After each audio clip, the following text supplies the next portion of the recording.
Which teams have you met with here at the Combine formally so far? I met with the Jets, Cleveland, Washington, and Chargers, and I met with a lot of teams informally as well. With the Buccaneers?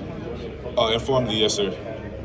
You just talked about your versatility, a lot of things at Georgia in the backfield, playing in the slot, etc. Well, coming through high school, I played corner, and I had the opportunity to switch through safety throughout my college career, and also playing some snaps at the nickel position and money position as well.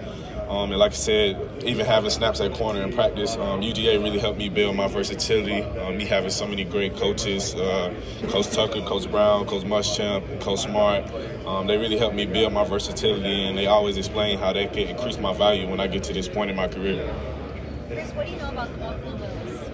I know they got a great organization. They got a lot of great players, a lot of great DBs as well. I know Cook, my former teammate, is on the team as well. Yeah, I know a good bit about the Buffalo Bills. What do you think of the season that James Cook had in his rookie year, and what do you think his potential is for an NFL running back? My boy had a great season. He had a good rookie season. I feel like he contributed to that offense in a big part, in a big way. And like I said, the sky's the limit for Cook, and he got a lot of talent. And I can't wait to see what he does in his sophomore year. Hey, Chris, you make a lot of plays from single high alignments, and you've got a quick trigger downhill and yes, sir. To the post. What kind of contribute that to being able to quickly turn and run and find the football? Well, I've been playing football for a long time, so it just goes into my instincts. And like I said, studying the game and knowing what's coming. Like I said, I like to study formations. Certain offensive coordinators, they have certain things that they like to do on certain plays. And that also goes back to the culture that we built at the University of Georgia, always knowing what you need to do in certain situations. It definitely helps me make plays within games. It seemed like on the field you were one of the leaders on that secondary position and whatnot. What was your responsibilities like with Georgia's defense and getting the secondary calls and making it? Like you said, getting the calls, communicating to the linebackers, corner, and the opposite safety. And like I said, we had a lot of younger guys that didn't have as much playing time in years before. Very talented, but like you need to have the experience on the field to become a good player. And like I said, I just did my best to give my experiences to them because, like I said, they have the talent. And at the end of the day, all they needed was for me to take them under my wing and show them the way. And that's all I wanted to do. And like I said, those guys are going to do a good job handling their business. Like I said, we got players with a lot of great ambition, a lot of talent and whatnot, and they're going to be fine. Chris, have you had a chance to talk to Jalen Carter in the last few days? No, sir, I have not. A lot of people are going to have questions, obviously, about his character. What can you say? Obviously, what can you say about him? All I can say is I'm praying for him. This is Gary Jones for BMX Sports. I'm out of Atlanta, Georgia. First, I would like to send my condolences out to your teammate, Devin, as well as the other staff members that lost their lives, and how it affects the community. It appears you are not taking anything granted for concerning your future career, football career. After the championship game, you went straight to Fort Lauderdale and started training at the XPE Sports. Yeah. Do you think your ability to play safety and cornerback will enhance your ability to go high in the draft? Yes, sir. I definitely think it will enhance my ability to go high in the draft. Like I said, versatility is very important in the NFL, and the more things you can do for a team, the higher your value increases. Chris, we're seeing the SEC schedule model is going to change, and people are debating if there will be a 9-game schedule and 3 pods. If there were 3 SEC teams that Georgia should play every year, what 3 teams would you like to see Georgia play in the SEC every year? First and foremost, Florida. Should always play Auburn, and I'll say Tennessee. Tennessee over South Carolina. Do you feel like is that a bigger rivalry than South Carolina? Just feel like it? I'm not sure. Each year ties change depending on how games are going between teams and whatnot. But I think those are the three solid teams to have in the pod. How would you describe I don't know if relationship or rivalry, but what's the vibe between Georgia and Alabama? You didn't get to play them last year, but there seems to be an awareness maybe. How would you explain that dynamic? Obviously, for the past few years, the two best teams in the SEC. And like I said, when you got two competitive teams, two great coaching staffs with a lot of talent, it's always going to be a great game between the two. And it's always a game you look forward to. And like I said, a lot of our coaching staff came from Alabama. You know, our head coach came from Alabama, so we do a lot of things, a lot of similar things on the football field. So whenever you have those two similar teams, like I said, with a lot of talent, it always makes for a good game and a great atmosphere. What are many missing about Jalen? Is he misunderstood? No comment. Like I said, I'm praying for him and everybody involved in that situation that he's in right now. But like I said, I'm just praying for him. Do you think juniors who maybe in the past would have considered coming out will become more tempted? Late round projections will be more tempted to stay in with NIL now, play things out, maybe increase their stock? It just all depends on what you feel personally. Like you said, if you have the dream of always pursuing the NFL, I feel like personally that's an opportunity you can't miss. No matter junior, senior, fifth year, or whatever. Like I said, the NIL is definitely changing the college football landscape, but it all just depends on your preference personally. Chris, how was the process, the crash, and then the almost like car that you did yesterday? No comment. Chris, the Falcons have shown interest in you. How would you gauge that level of interest against other teams? I can't really tell right now. Like I said, I'm just trying to enjoy the process and going through this process, interviewing with teams, and just try to show how what I am as a player and what I bring to the table for an organization. You said you had a formal interview in Washington? Yes, sir. What stood out about that, if anything? Like I said, I had the opportunity to meet the head coach and a lot of people in the front office. And like I said, you can tell they're all good guys and they know ball and what they're talking about, and they're trying to really, really build their organization into something special. Chris, you could have come out last year. What do you think going back to Georgia did for you?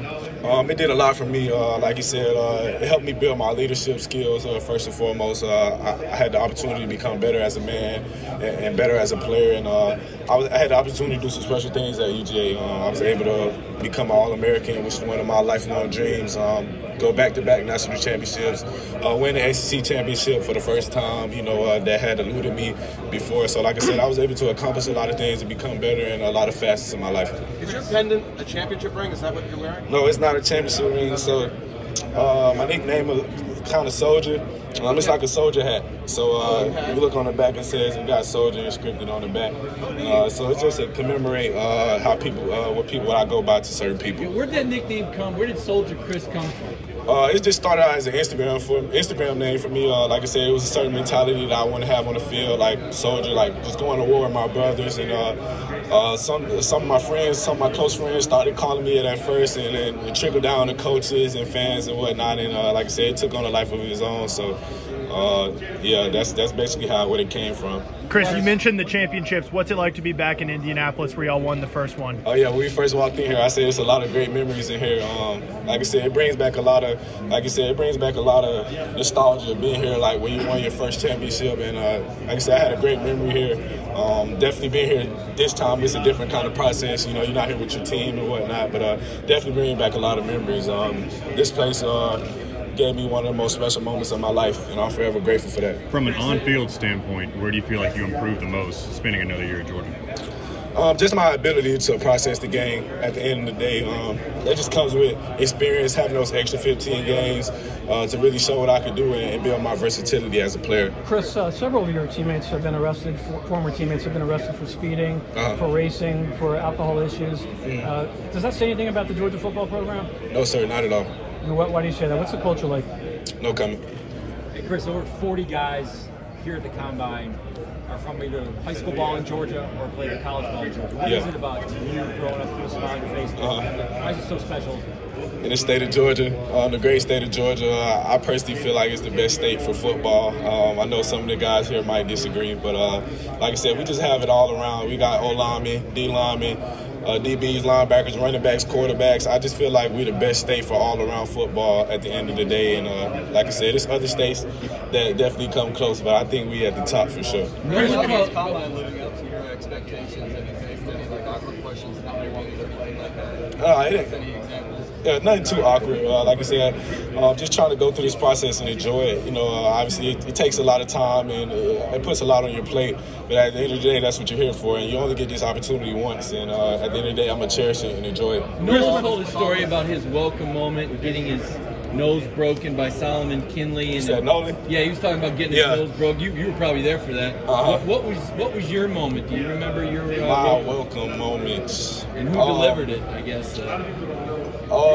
Actually, I would say Matt Landers. He's here at the combine. He ended up transferring to Arkansas. And like I said, when I first got there, I was at corner, and he was just giving me the business, like every practice, like deep ball after deep ball after deep ball. And that's when I first kind of noticed, like, I have some work cut out for me. Like I said, Matt, obviously a tremendous athlete, tremendous receiver. That's why he's here right now. And like I said, he definitely gave me that wake-up call when I first got to the University of Georgia. Chris, in your postseason training, what physical things and what technique things did you decide to focus on? I want to focus on my speed and my jumping. I feel like that's very important as a DB.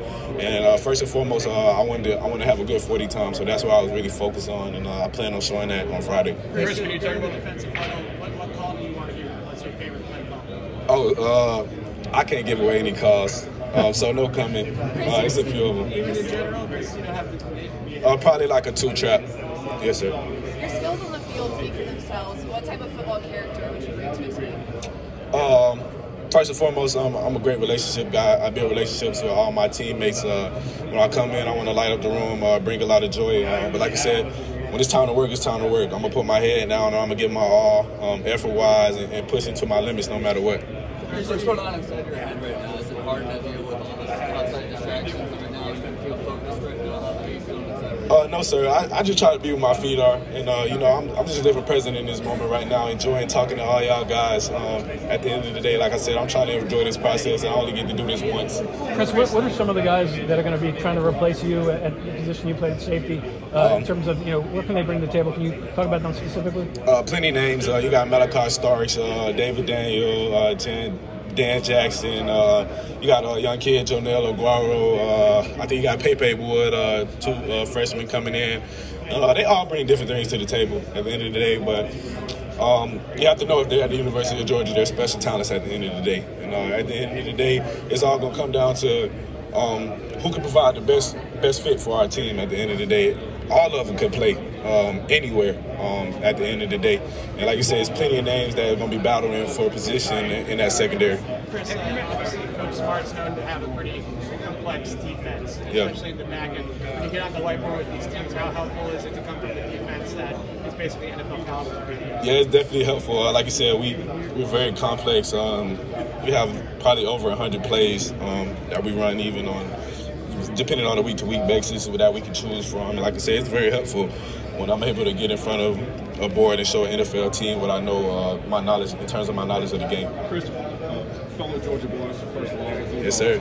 Second of all, have you met with the Dallas Cowboys yet? No, sir, I have not. Okay, but what would it mean if you were able to join a defense that features guys like Trevon Diggs, coordinated by Dan Quinn, you got Michael Parsons, making the back end easy for you guys? It would mean a lot. And, obviously, Dan Quinn does a great job with that defense, and there's one of the best defenses in the NFL. And like I said, to be able to play with such special talents, like you said, Trevon Diggs and Michael Parsons, would definitely be a blessing. Have you met with the Texans? No, sir. What teams have you met with formally so far? Cleveland, the Jets, Washington, and the Chargers. Browns is good. All my formals went great. Chris, a lot of Georgia fans will obviously remember you for the pick 6 against Clemson, the 96 or 97-yard block field goal return against LSU.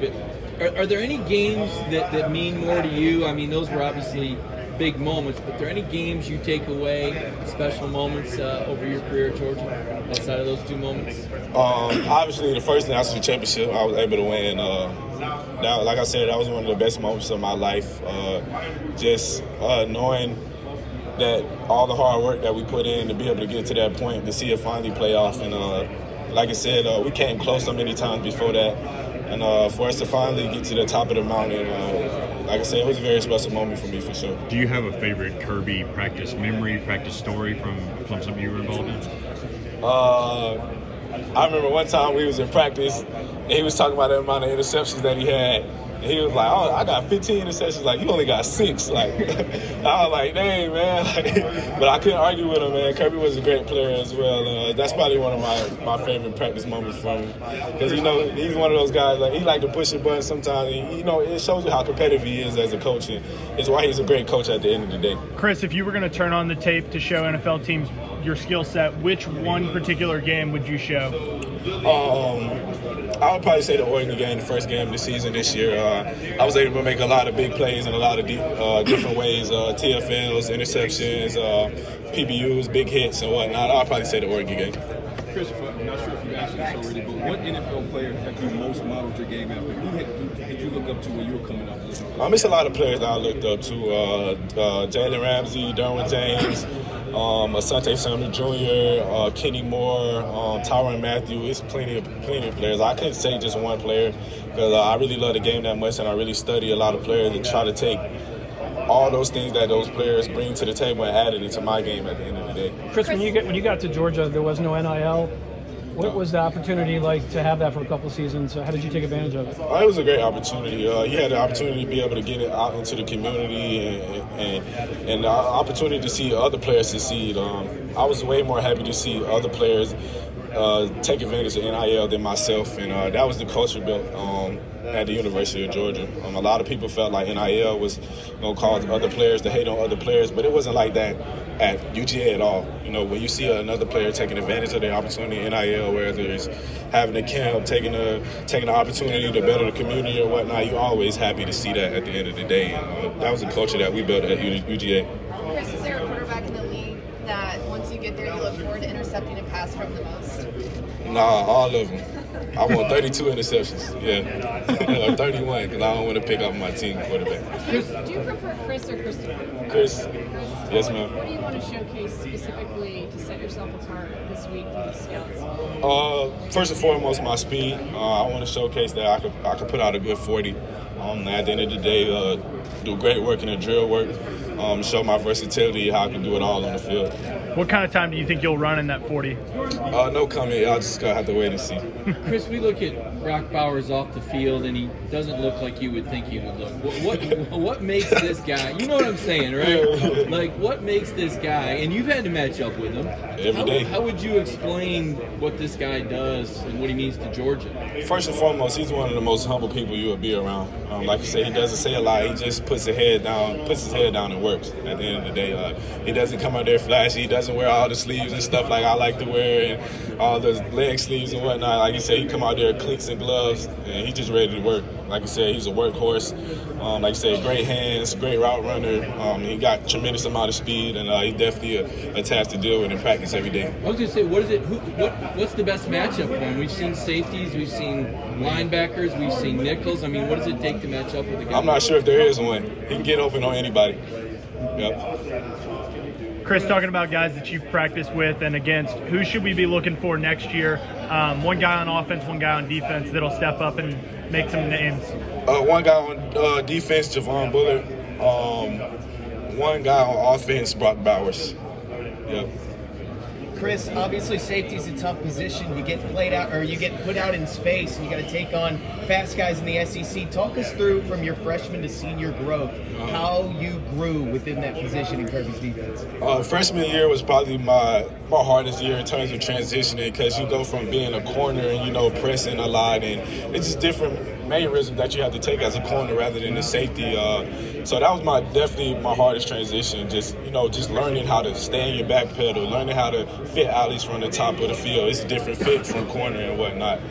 Did you feel like the skills that you developed in corner passed over to when you're playing in the nickel now, just like you shined at the Senior Bowl? Yeah, definitely passed over. Like you said, playing off coverage at corner, it definitely helps you in the slot. And like you say, even playing press coverage, it gives you the opportunity to perfect your feet and your craft in that area as well. So it definitely helped me transition over quickly, especially when you get in that slot. It doesn't transition as much as when you're in high infield in the post. That was something that I really had to learn. It took me about 6 months to really get that down pat. And once I got it down pat, sky was the limit. What's an NFL team getting in Kelee Ringo?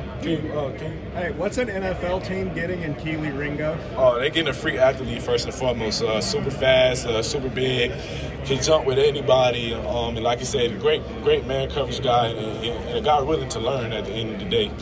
Like I said, he's a really humble guy as well, along with a lot of players on our team. And at the end of the day, he's a great person, a great kid, and they get one of the best corners in the draft at the end of the day. Chris, you were training with Kenny McIntosh. Did you learn anything new about Kenny, and what do you think might surprise people to learn about Kenny if they don't already? Kenny, my boy, I ain't learned nothing new about him. We already was locked in. But like I said, I had a great opportunity to spend a lot of time with him down there in Fort Lauderdale, and we just competed every day. Did you actually race or just look at the times? Because I know you guys are both trying to push that number. No, we didn't race, but like I said, we look at the time. We definitely want to compete with each other. Him along with a lot of other guys that I had the opportunity to meet down there. We got probably like 30 guys out here that I was training with, and like I said, it was a lot of competition between us, and just seeing guys be able to improve week in and week out, it was special. Mr. We're all set. Thank you. All right, man. Thank you. Thank you.